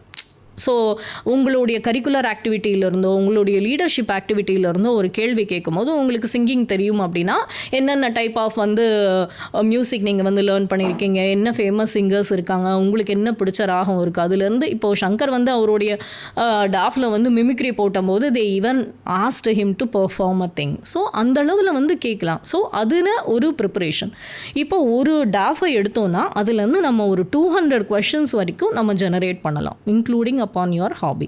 So இது ஒரு background preparation. So once we prepare ourselves, நம்மளை சுற்றி நடக்கிறத பற்றியும் தெரியுது, ஒப்பீனியன் சொல்ல தெரியறத நம்ம கிளியராக கன்வே பண்ண தெரியுது, நம்ம பயோடேட்டா, நம்ம ரெஸ்யூமேல நம்மளுக்கு என்ன இருக்குங்கிறதையும் நம்மளுக்கு பேச தெரியுது. அப்படின்னா நம்ம ஏதோ நோட்ஸை படிச்சுட்டு ஓரளவு கான்ஃபிடன்ஸ் இருக்கிற ஒரு ஃபீலிங் வந்து நம்மளுக்கு அந்த லெவலுக்கு வந்துடுது. அதுக்கப்புறம் நம்ம என்ன பண்ணுறோம், மாக் இன்டர்வியூஸ்ன்னு வந்து கொடுக்குறோம். ஸோ நம்மளே வந்து ஒரு கான்ஃபரன்ஸ் ரூம் மாதிரியான ஒரு செட்டப்பில் சேர்மேனு 4 வந்து இந்த பர்சன்ஸ் மெம்பர்ஸுங்கிறத அதில் வந்து ப்ரெசென்ட் பண்ணிவிட்டு டிஃப்ரெண்ட் வாக்ஸ் ஆஃப் லைஃப்லேருந்து இன்வைட் பண்ணுறோம். இதுலேயுமே நம்மளுக்கு ப்ரொஃபஸர்ஸ் வரலாம், ஜேர்னலிஸ்ட் வரலாம், என்விரான்மெண்டலிஸ்ட் வந்து வரலாம், சர்விங் ஆஃபீஸர்ஸ் வரலாம், ரிட்டையர்ட் பியூரோக்ராட்ஸ் வரலாம், different type of walks of லைஃப்லேருந்து சயின்டிஸ்ட் வந்து உள்ளே வரலாம். ஸோ இப்படி வந்து அவங்க கொஷின்ஸ் வந்து த்ரோ பண்ணும்போது ஃபைனலி அந்த போர்டு வந்து நீங்கள் எப்படி பெர்ஃபார்ம் பண்ணீங்கன்னு உங்களுக்கு ஒரு ஃபீட்பேக் கொடுப்பாங்க. அந்த ஃபீட்பேக் உங்களுடைய லாங்குவேஜு, பாடி லாங்குவேஜு, கம்யூனிகேஷனில் உங்களுக்கு இருந்த ஸ்ட்ரென்த்து, உங்களுடைய ஒப்பீனியனில் இருந்தக்கூடிய டிஃப்ரென்சஸ் எல்லாத்த பற்றியுமே அவங்க வந்து கொடுப்பாங்க. இதை ஒரு ரெக்கார்டட் வீடியோவாகவும் நம்ம பண்ணி ஸ்டூடெண்ட்ஸ் கிட்ட கொடுத்துட்றோம். ஸோ அவங்க they will come in the formal, they will present as if they are in the UPSC final stage and they will do the interview. So இந்த மார்க் இன்டர்வியூஸ் அப்படின்னா நான் ஃபஸ்ட்டு மார்க்கு ஓரளவு ஆவரேஜாக பண்ணினேன், எனக்கு நிறைய விஷயங்கள் தெரியல, நான் ரிப்பீட் பண்ணலாமா அப்படின்னு கேட்டால் கண்டிப்பாக பண்ணலாம். ஸோ ஒரு 2 to 3 மார்க்ஸ் வந்து வரும்பொழுது இந்த இண்டிவிஜுவலாகவும் டாஃப் ப்ரொஃபைலையும் ஃபேக்கல்ட்டிஸ் கிட்ட பேசுகிறாங்க, அதுக்கப்புறம் மார்க்கில் குரூப்பாகவும் உட்காந்து ப்ரெசென்ட் பண்ணிடுறாங்க. ஸோ அந்த மாதிரி 2 to 3 மார்க்ஸ் வந்து பண்ணும்போது அவங்களுக்கு வந்து அந்த கான்ஃபிடன்ஸ் லெவலும் ப்ரெசன்டேஷனும் நிறையவே இம்ப்ரூவ் ஆகி வருது. ஆனால் நம்ம சவுத் ஸ்டூடெண்ட்ஸுக்கும் நார்த் இண்டியன்ஸுக்கும் இதில் ஒரு பெரிய வாஸ்ட் டிஃப்ரென்ஸ் இருக்குது. தெரிஞ்சதை கிளியராக கம்யூனிகேட் பண்ணுறதில் நார்த் இண்டியன்ஸ் வந்து they are very good. அந்த ஹெசிடேஷனே அவங்களுக்கு வந்து இருக்காது. நம்மெல்லாம் ரொம்ப கண்டிஷன்ட் அண்ட் கல்ச்சர்டாக இருக்கிறதுனால ரொம்ப யோசித்து இந்த மாதிரி சொன்னால் தப்பாயிடுமோ அப்படின்ற ஒரு பயத்தோடையே நம்ம வந்து பேசுகிற மாதிரி இருக்கும். பட் அதை எல்லாத்தையும் பிரேக் பண்ணி நம்ம கொண்டு வரத்துக்கு தான் இவ்வளோவான ப்ரிப்ரேஷன் வந்து நம்ம ஸ்டூடெண்ட்ஸ்க்கு கொடுக்குறோம். இதுக்கு மேலே எந்த டவுட் யாரும் கேட்க மாட்டாங்கன்னு நினைக்கிறேன். அதையும் மீறி உங்களுக்கு ஏதாவது டவுட் இருந்துச்சுன்னா நம்ம சங்கரோட யூடியூப் சேனலில் மேமோட ஓரியன்டேஷன் கிளாஸ் இருக்குன்னு நினைக்கிறேன். நான் ஸ்டார்டிங் ஸ்டேஜில் நானும் பார்த்துட்டு இயர் அண்ட் இயர் அப்டேட் பண்ணுவீங்கன்னு நினைக்கிறேன். நீங்கள் அதை பார்த்தீங்கன்னா இன்னுமே கிளியரான ஐடியா உங்களுக்கு கிடைக்கும். ஸோ நெக்ஸ்ட் என்ன கொஸ்டின் கேட்கலான்னு வச்சுருந்தேன்னா, what is the right time to start the preparation ma'am? நீங்கள் ஒரு காலேஜ் ஸ்டூடெண்ட்டாக இருந்தீங்கன்னா செகண்ட் இயர்லேருந்து படிக்க ஆரம்பிங்க. 12th நீங்கள் காலேஜ்குள்ளே என்டர் ஆன உடனே அந்த ஃபஸ்ட் இயருங்கிறது it will take you to a different phase of life. So அப்போ நீங்கள் நியூஸ் பேப்பர் படிச்சுட்டு இருந்தீங்கன்னா it is fine. But second இயர்லேருந்து properly you should start with the preparation. நம்ம ஜிஎஸ் சிசாட் ஆப்ஷனல் 3மே படிக்க வேண்டியிருக்கு. ஸோ செகண்ட் இயரில் ஜிஎஸ்க்கு நம்ம கான்சன்ட்ரேஷன் கொடுத்து என்னெல்லாம் சப்ஜெக்ட்ஸ் இருக்கோ எல்லாம் படிச்சுட்றோன்னா, சிசாட் அண்ட் ஆப்ஷனலில் நம்ம தேர்ட் இயரில் கான்சன்ட்ரேட் பண்ணி அதையும் கம்ப்ளீட் பண்ணிடலாம். 21 இயர்ஸ் கம்ப்ளீட் ஆனால் தான் நம்ம இந்த பரீட்சையை எழுத முடியும். ஸோ அந்த காலேஜ் ஸ்டேஜ்லேருந்து அந்த 21 இயர்ஸ் டச் ஆகிறதுக்கு நம்மளுக்கு ஆக்சுவலி பார்த்திங்கன்னா 18, 19, 20, 21 4 வருஷம் நம்மளுக்கு கிடைக்கும். So third year and second year and third இயரில் அந்த படிக்க வேண்டியதெல்லாம் முடிச்சுட்டு அந்த ஃபோர்த் இயரில் டெஸ்ட் சீரீஸ் நீங்கள் எடுக்க ஆரம்பிச்சிட்டிங்கன்னா you will be almost completely ready when you finish 21 to write this examination. In case நான் ஆல்ரெடி டிகிரி முடிச்சுட்டேன், இப்போ தான் நான் ப்ரிப்பரேஷன் ஸ்டார்ட் பண்ணுறேன் அப்படின்னு சொன்னீங்கன்னா, சாரி டு இன்டரப்ட், இங்கே டிகிரிலே ஒரு நிறைய பேருக்கு ஒரு கொஸ்டின் இருக்குது. இப்போ நான் டிகிரி காலேஜ் படிக்கிறப்ப ப்ரிப்பரேஷன் ஸ்டார்ட் பண்ணணும்னு சொல்லிட்டீங்க, அண்ட் எந்த இயரெல்லாம் என்னென்ன பண்ணணும்னு வரைக்கும் தெளிவாக சொல்லிட்டீங்க. ஒரு சிலருக்கு என்ன கொஸ்டின் இருக்குன்னா, இப்போ நான் டிகிரி சூஸ் பண்ணுறப்ப ஆப்ஷனல் டிகிரி எடுத்துக்கலாமா? ஃபார் எக்ஸாம்பிள் இதுக்கு முன்னாடி டீனா டபி அவங்க கிளியர் பண்ணப்போ அவங்க டிகிரியே பொலிட்டிக்கல் சயின்ஸ், அவங்க ஆப்ஷனலும் பொலிட்டிக்கல் சயின்ஸ், அவங்க டிகிரியும் பொலிட்டிக்கல் சயின்ஸ் எடுத்துருந்தாங்க. அந்த மாதிரி ஆப்ஷனல் ரிலேட்டடான ஒரு டிகிரி எடுக்கிறது பெட்டரா ஆர் ஒரு ப்ரொஃபஷனல் டிகிரி எடுக்கிறது பெட்டரான்னு கேட்டால் நீங்கள் என்ன சொல்லுவீங்க ma'am? It is upon the interest of the ஸ்டூடெண்ட்டுன்னு தான் நான் சொல்லுவேன். ப்ரொஃபஷனல் டிகிரி நான் இன்ஜினியரிங் படிச்சுட்டு நான் முன்னாடியே சொன்ன மாதிரி அதுக்கு ரிலேட்டடான ஆப்ஷனல் நம்மள்ட்ட எதுவும் இல்லை. ஒன்றா மேக்ஸ் வரணும், இல்லை ஃபிசிக்ஸு, இல்லை கெமிஸ்ட்ரி, இந்த மாதிரி சப்ஜெக்ட்ஸ் ரோல் டவுன் ஆகி வரணும். அப்படி இல்லைன்னா பாப்புலர் ஆப்ஷனல் சப்ஜெக்ட்ஸ்குள்ளே வந்தீங்கன்னா history, geography, political science, public administration, sociology, psychology, இந்த மாதிரி சப்ஜெக்ட்ஸில் தான் நம்ம எண்ட் ஆகும். ஸோ ஆல் த டைம் இதுதான் ரூலா அப்படின்னா அப்படி கிடையவே கிடையாது. மெடிசன் படித்தவங்களும் ஜியாகிரஃபி படித்து கிளியர் பண்ணியிருக்காங்க, இன்ஜினியரிங் படித்தவங்களும் ஹிஸ்ட்ரி படிச்சுட்டு கிளியர் பண்ணியிருக்காங்க, பொலிட்டிக்கல் சயின்ஸ் படித்தவங்க ஹிஸ்ட்ரி எடுத்து படித்து கிளியர் பண்ணியிருக்காங்க. So it is purely depending upon the interest of the student. ஆனால் அந்த டைமுங்கிறது it is very very important. உங்களுக்கு நீங்கள் படிக்கிற டிகிரிலேயே நல்ல இன்ட்ரெஸ்ட் இருக்குது அப்படின்னு சொன்னால் இன்டெப்த்தாக படிச்சிருங்க. எழுதி பார்க்குற அந்த ப்ராக்டிஸும் கொண்டு வந்துடுங்க. இதை தான் நம்ம சொல்ல முடியுமே தவிர ஏன்னா எங்கள்கிட்ட நிறைய பேர் எப்படி கேட்குறாங்கன்னா, ஸ்கூல் முடிச்சுட்டு என்ன டிகிரி போட்டால் இவங்க ஐஏஎஸ்க்கு படிக்கலான்னு கேட்குறாங்க. நாங்கள் அவங்களுக்கு சஜஷன்ஸே சொல்கிறதில்ல. ஸ்டூடெண்ட்டுக்கிட்ட பேசுவோம். ஸ்டூடெண்ட்டுக்கு எதில் இன்ட்ரெஸ்ட் இருக்குன்னு கேட்டு அதை பேஸ் பண்ணி இப்போ லா படிக்கிறவங்களுக்கு it will take 5 years time. Sometimes கேட்பாங்க, இது வரைக்கும் நாங்கள் வெயிட் பண்ணி நாங்கள் பண்ண வேணும், டிகிரின்னா 3 வருஷத்தில் முடிச்சிடலாம், லா படிச்சுட்டு லா ஆப்ஷனலே போட்டுக்கலாமா, லா படிச்சுட்டு நான் பப்ளிக் அட்மினிஸ்ட்ரேஷன் படிக்கட்டுமா, variety of questions. So ultimately it depends upon the interest of the student. So college படிக்கிறோம் அப்படின்னா நீங்கள் என்ன டிகிரி படிக்கிறீங்களோ 3 வருஷமா 4 வருஷமா 5 வருஷமா இதை பேஸ் பண்ணி செகண்ட் இயர்லேருந்தோ இல்லைனா தேர்ட் இயர்லேருந்தோ நீங்கள் ப்ரிப்பரேஷன் ஸ்டார்ட் பண்ணீங்க அப்படின்னா it will be most appropriate. By the time you finish the degree you will be 80% ready for the examination. Okay ma'am, மெயின்ஸில் ஒரு பாயிண்ட் எழுதுவோம்ல, ஒன் சைஸ் டசன்ட் ஃபிட் ஆகிற மாதிரி யூனிவர்சலாக இதுக்கு ஒரு ஆன்சர் சொல்ல முடியாதுன்ற மாதிரி சொல்லிட்டீங்க. அண்ட் இதுக்கு முன்னாடி நம்ம லாஸ்ட்டாக டிஸ்கஸ் பண்ண பாயிண்ட்டுக்கே நான் அதே ஒரு கொஸ்டின் நான் உங்கள்கிட்ட கேட்கணும்னு நினச்சேன். இப்போ ஷங்கரில் நான் ரீசெண்டாக பார்த்தேன் 2 கைண்ட் ஆஃப் ப்ரோக்ராம் பண்ணிகிட்ருக்கீங்க. ஒன்று நீங்கள் சொன்ன மாதிரி காலேஜ் ஸ்டூடெண்ட்ஸுக்கு சாதனான்னு சொல்லிட்டு 2 years ப்ரோக்ராம் ஒன்று பண்ணிகிட்ருக்கீங்க. அண்ட் ரெகுலராக 1 year பேட்சும் போய்கிட்டு இருக்கு. இந்த ரெண்டுக்கும் என்ன டிஃபரன்ஸ்? ஏன்னா நீங்கள் சொன்னீங்க காலேஜ்லேயே படிக்கிறது ஒரு எட்ஜ் இருக்கும் அப்படின்னு சொன்னீங்க. அண்ட் தென் காலேஜ் முடிச்சதுக்கப்புறன்றதை நீங்கள் ஸ்டார்ட் பண்ணுறப்ப தான் குறுக்கு நான் வந்துட்டேன். ஸோ இந்த ரெண்டுக்கும் என்ன டிஃபரன்ஸ், யாருக்கு இது சூட்டபுளாக இருக்கும் கொஞ்சம் எக்ஸ்பிளைன் பண்ணிக்கிறேன் மேம். இந்த சாதனா ப்ரோக்ராம் இந்த காலேஜ் ஸ்டூடெண்ட்ஸ்க்கு சூட்டபுளாக இருக்கும். ஏன்னா ஈவினிங் ஹவர்ஸில் நம்ம கிளாஸஸ் கொடுக்கும்போது ஆஃப்டர் காலேஜ் ஹவர்ஸ் வந்துட்டு they can start with the classes. கொஞ்சம் ஸ்லோவாக போகணும், 2 வருஷம் படித்து 1 வருஷத்தில் ஜிஎஸ் 1 வருஷம் சிசாட் ஆப்ஷனல் இந்த மாதிரி காம்பினேஷனில் போகணும்னு நினைக்கிறவங்களுக்கு it will be very very helpful. ஏன்னா ப்ரிப்பரேஷனோட சேர்ந்தே டெஸ்ட்டும் எழுதிட்டே வந்துடுவாங்க. They will take time to learn many things. Along with that they will also want to prepare with the UPSC அப்படின்னு சொல்லும்பொழுது இது ஒரு பர்ஃபெக்ட் ஜேர்னியாக இருக்கும். ஏன்னா நம்ம இப்போ சொல்கிறதே டிசம்பரில் ஜானில் நம்ம ஸ்டார்ட் பண்ணினோன்னா நெக்ஸ்ட் இயர்க்கு நம்ம சஜஸ்ட் பண்ணுறோம் எழுதுறதுக்கு. ஸோ நாட் திஸ் இயர் 2024 இல்லை 2025க்கு எழுதிட்டு அந்த ப்ரிலிம்ஸ் முடித்த உடனே 20 டேஸில் ரிசல்ட் வரும், மே எண்டில் பண்ணி. ஸோ ஜூனில் ரிசல்ட் வந்ததுன்னா செப்டம்பரில் நம்மளுக்கு மெயின்ஸ் வரும். ஸோ அந்த மெயின்ஸு எழுத வச்சு அதை முடித்து இன்டர்வியூவோட டிஸ்கஷனுக்கு கொண்டு போகிற வரைக்கும் நாங்கள் கூட தான் வந்து ட்ராவல் பண்ண போகிறோம். அதனால் இதை வந்து நம்ம ஒரு 2 years ஜேர்னி அப்படிங்கிறத வந்து பார்க்குறோம். So those who are in job அவங்களுக்குமே வந்து காலையில் ஹவர்ஸ் அவைலபிளாக இருக்காது. And those who are studying in the college அவங்களுக்கு ஈவினிங் ஹவர்ஸ் பெட்டராக இருக்கும்னு நினைக்கிறவங்களுக்கு this is a very suitable program. 2 years time எடுத்து பண்ணலாம். 1 year ப்ரோக்ராம் எதுக்கு அப்படின்னா, இப்போ நம்ம ஆல்ரெடி டிகிரி முடிச்சுட்டு வந்துட்டோம், I want to become a full-fledged aspirant and then study full time only for this அப்படின்னு நினைக்கிறவங்க காலையில் ஜிஎஸ் கிளாஸஸ் அட்டன் பண்ணுறது, மத்தியானம் சிசாட் அட்டன் பண்ணுறது, வீக்கெண்டில் ஆப்ஷனல் பண்ண முடிகிறது. ஸோ இந்த மாதிரி ஒரு காம்பினேஷன் ஆஃப் ஸ்டடிக்கு ப்ரிப்பேர்டாக வரக்கூடிய ஸ்டூடெண்ட்ஸ் டிகிரி முடித்த உடனே இதுக்குள்ளே வந்து தே வாண்ட் டு ஜாயின், இல்லை ஜாபை குவிட் பண்ணிவிட்டு நிறைய பேர் வந்து இந்த ப்ரிப்பரேஷனுக்கு வராங்க, அவங்களுக்கு அதில் ஒரு சேச்சுரேஷன் ஒரு சாட்டிஸ்ஃபேக்ஷன் இல்லாமல் இருக்கும் பொழுது இதுக்கு வராங்க. ஸோ அவங்க எல்லாருக்குமே இந்த 1 year ப்ரோக்ராமுங்கிறது it will be very intensive and very very useful for them. Okay ma'am, ரெண்டுக்குமான டிஃப்ரென்ஸையும் ரொம்ப தெளிவாகவே சொல்லிட்டீங்க, யாருக்கு எது சூட்டபுளாக இருக்கும்னு. ஒருவேளை உங்களுக்கு இப்போ பார்க்குற ஆஸ்பிரன்ஸுக்கு வந்து ஓகே சாதனால அவங்க 2 years படிச்சுட்டு வராங்க, அப்போ எங்களை விட அவங்களுக்கு ஒரு எட்ஜ் இருக்குமோ அப்படிங்கிற மாதிரி ஒரு ஃபீல் இருக்கலாம்ல. அப்படி இருந்துச்சுன்னா இது என்னோட பெர்ஸ்பெக்டிவ் நான் ஆட் பண்ணிக்கிறேன் மேம், எதில் உங்கள் பெர்ஸ்பெக்டிவ் சொல்லுங்கள். அப்படி உங்களுக்கு ஒரு வேளை நீங்கள் ஃபீல் பண்ணுறீங்க அப்படின்னா நீங்கள் ஃபுல் டைமாக 1 year கோர்ஸ் எடுத்தாலுமே நீங்கள் ஃபுல் இன்டென்சிட்டியோட ப்ரிப்பேர் பண்ணுவீங்க, வேறு செகண்ட் தாட் உங்களுக்கு இருக்காது. வேறு சாதனை பண்ணுறவங்க நீங்கள் சொன்ன மாதிரி உங்கள் காலேஜ் செமஸ்டர் எக்ஸாமுக்கு ப்ரிப்பேர் பண்ண வேண்டியிருக்கும், அண்ட் அவங்களோட இப்போ ஒர்க் பண்ணுறாங்கன்னா அவங்க ஒர்க்கை பேலன்ஸ் பண்ண வேண்டியிருக்கும். ஸோ ஃபுல் ஃப்ளெஜ்டாக பண்ணுறப்ப ரெண்டுமே கிட்டத்தட்ட மோரார்ல சிமிலர் தான். உங்கள் அவைலபிலிட்டியை பொறுத்து ப்ரோக்ராம் சூஸ் பண்ணிக்கலாங்கிற மாதிரி சொல்ல வரீங்க, நான் புரிஞ்சுக்கிறேன். நீங்கள் என்ன சொல்கிறீங்க? கரெக்ட். அது வந்து டைம் அவைலபிலிட்டியை பொறுத்து தான். நம்ம வந்து டிகிரி முடிக்கிற வரைக்கும் வெயிட் பண்ணி ஸ்டார்ட் பண்ணுறோங்கிறத வந்து it is slightly second option. அந்த 1 year ப்ரோக்ராமில் தான் வந்து நான் படிக்கணும்னு இல்லாமல் I am from the degree. இதில் என்ன மெயினாக ஒரு எட்ஜு கிடைக்கும் அப்படின்னிங்கன்னா கரண்ட் அஃபேர்ஸில் தான் நான் சொல்லுவேன். சப்ஜெக்ட் எப்போ கொடுத்தாலுமே புக்கை கொடுத்தா நீங்கள் உட்காந்து படிச்சிருவீங்க, வீட்டில் புக்ஸ் அகடமிக் புக்ஸ் படிக்கிற மாதிரி ஹிஸ்ட்ரி ஜியாகிரஃபி படிக்கிற மாதிரி படிச்சிருவீங்க. பட் கரண்ட் அஃபேர்ஸுங்கிறது it is a knowledge accumulation.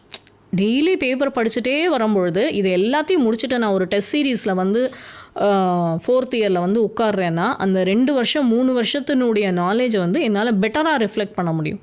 வெராஸ் இந்த 1 yearல வந்து இந்த கரண்ட் அஃபேர்ஸுக்குமே நம்ம படிக்க வேண்டியது நம்ம சப்ஜெக்ட் மாதிரி அதை கொண்டு போகிற மாதிரி இருக்கும். கடகடான மந்த்லி கம்பைலேஷன் இருக்கும், இயர்லி கம்பைலேஷன் இருக்கும், பேக்ரவுண்டை பற்றி படிக்க வேண்டியிருக்கும். It will be really a task to do it. இது வந்து it will be enjoyable journey. ஏன்னா நீங்கள் இந்த காலேஜ் பீரியட்லேருந்து போகிறதுக்குள்ளே 3 பட்ஜெட் பார்த்துருவீங்க. 2nd year 3rd year 4th yearல அந்த பட்ஜெட்டில் வந்தே உங்களுக்கு ஒரு கண்டினியூட்டி கிடச்சிரும். எக்கனாமிக்ஸ்லலாம் அது ஒரு பெரிய மைல் ஸ்டோன் நம்மளுக்கு. எவ்ரி பட்ஜெட்டில் எப்படி சேஞ்சஸ் வந்தது, ஜிஎஸ்டியில் வந்து கலெக்ஷன்ஸ் இம்ப்ரூவ் ஆச்சா கம்மியாச்சா, ஒரு பாலிசியினோட இம்பேக்ட் எப்படி இருந்தது, எல்லாத்தையும் நீங்கள் தன்னைத்தானே அனலைஸ் பண்ண ஆரம்பிச்சிருவீங்க. கவர்மெண்ட்டினுடைய பாலிசிஸை படித்து தெரிஞ்சுக்காம அதனுடைய பார்ட்டாகவே நீங்கள் ரியலைஸ் பண்ணியிருப்பீங்க. இப்போ வந்து யூபிஐ லைட்டுன்னு ஒன்று வந்திருக்கு, இதே நம்ம ஓடிபியில் எத்தனை டிஜிட் ஓடிபின்றத கூட வந்து நம்மளுக்கு யூபிஎஸ்சியில் ப்ரிலிம்ஸில் கேள்வியாக கேட்டிருக்காங்க. அப்போ அதை எல்லாத்தையுமே நீங்கள் டே டு டேல ரியலைஸ் பண்ணிவிட்டு வந்து எக்ஸாமில் உட்காரும் பொழுது you will have definitely a better edge than just learning the current affairs. You will realize the current affairs and you will come to that stage. I am just giving this as an example for economics. இதை நீங்கள் எல்லா சப்ஜெக்ட்லேயுமே ஒரு 4-5 சைக்ளோனில் அடிபட்டு வெளியில் வரும்பொழுது geography வந்து ஆட்டோமேட்டிக்காக வந்து உங்களுக்கு புரிய ஆரம்பிக்கும். So these are the things. Okay ma'am, ஒரு ஆஸ்பிரண்ட் வந்து கோச்சிங் ஜாயின் பண்ணிட்டாரு, அந்த கோச்சிங் ப்ரோக்ராம்ல இருந்து அவர் எப்படி ஒரு பெஸ்ட் எடுத்துக்கிறது? லைக் இதெல்லாம் கோச்சிங் ப்ரோக்ராம்ல தயவு செஞ்சு பண்ணுங்க, இதெல்லாம் பண்ணாதீங்க, பண்ணுங்கன்றது கூட நீங்கள் நிறையவே சொல்லிட்டீங்க. லைக் ரெகுலராக நியூஸ் பேப்பர் படிங்க, நோட்ஸ் எடுங்க, ஆன்சர் ரைட்டிங் ப்ராக்டிஸ் டெவலப் பண்ணுங்கன்னு சொல்லிட்டீங்க. ஸோ பெஸ்ட் எடுத்துக்கிறதுக்கு என்னெல்லாம் அவாய்ட் பண்ணிடலான்னு மட்டும் சொல்லிடலாம். நிறைய இன்ஃபர்மேஷன் அவைலபிளாக இருக்கிறதுனால எங்கே உங்களை லிமிட் பண்ணிக்கணும் அப்படிங்கிறத வந்து பாருங்கள். எல்லா விதமான ஒப்பீனியனையும் வந்து உள்வாங்காதீங்க. Have your own opinion first. ஒரு செட் ஆஃப் ரீடிங் ஹேபிட்ஸ் வந்து வச்சுக்கோங்க. இந்தந்த நியூஸ் பேப்பர் நம்ம வந்து படிக்கணும், Hindu, Business Line, Economic Political Weekly, Economist, Down to Earth, இந்த மாதிரி ஒரு சில பப்ளிகேஷன்ஸை வந்து கண்டினியூஸாக ஃபாலோ பண்ணும்போது பர்ஸ்பெக்டிவ்ஸ் வந்து உங்களுக்கு கண்டிப்பாக கிடைக்கும். ஸோ ஒரு செட் ஆஃப் திங்ஸை டிஃபைன் பண்ணிவிட்டு இதுக்கு நான் இந்த மாதிரி தான் ப்ரிப்ரேஷன் பண்ணுவேன், இந்த மெட்டீரியல் படிப்பேன், இது மாதிரி நான் எழுதுவேன் அப்படிங்கிறத வந்து ஓவர் அ பீரியட் ஆஃப் டைமில் அக்யூமுலேட் பண்ணிட்டு வாங்க. இன்ஃபர்மேஷன் அவைலபிளாக இருக்குன்னு எல்லா 10 விதமான சைட்டில் போய் பார்க்குறது, ஒரு 5-6 மார்க் இன்டர்வியூ எடுக்கிறது, 5-6 இடத்துல போய் விசிட் பண்ணுறது, அது வந்து that is not actually required. ஒரு சிஸ்டமேட்டிக்கான ப்ரிப்பரேஷன் வந்து ஆரம்பத்துலேருந்து இருந்தாலே போதும்னு தான் நாங்கள் நினைக்கிறோம். ஓகே மேம், இப்போ ஃப்ரெஷர்ஸ் பாயிண்ட் ஆஃப் வியூவில் இருக்கிற கொஸ்டின்ஸ் முடிச்சிட்டோம். தமிழ்நாடு ஸ்டேட்டை பொறுத்த வரைக்கும் நம்ம டிஎன்பிஎஸ்சி எக்ஸாம்ஸை எழுதலாம். ஆனால் கொஞ்சம் நம்ம தமிழ்நாடு ஸ்டேட்டினுடைய ஹிஸ்ட்ரி, இதனுடைய ஸ்பெசிஃபிக் ஜியாகிரஃபி, இங்கே இருக்கக்கூடிய அட்மினிஸ்ட்ரேட்டிவ் இஷ்யூஸ், 7 அட்டம்ப்ட்லேயும் ப்ரிலிம்ஸ் கிளியர் ஆகாமல் 8வது அட்டம்ப்டில் ஐஏஎஸ் ஆனவங்களும் இருக்காங்க. ஸோ இதுக்கு நம்மளுக்கு வேணுங்கிறது அந்த ஃபைனல் கோல் தான். அது எப்போ அச்சீவ் பண்ணினாலும் அந்த அச்சீவ்மெண்ட் வந்து ஒரு பெரிய பேரண்ட்ஸ் வந்து ப்ரெஷர் கொடுக்காம இருந்தாலே அது ஒரு பெரிய சப்போர்ட்டுன்னு தான் நான் நினைக்கிறேன். என்ன பண்ணக்கூடாதுன்னு வச்சுருந்தேன்.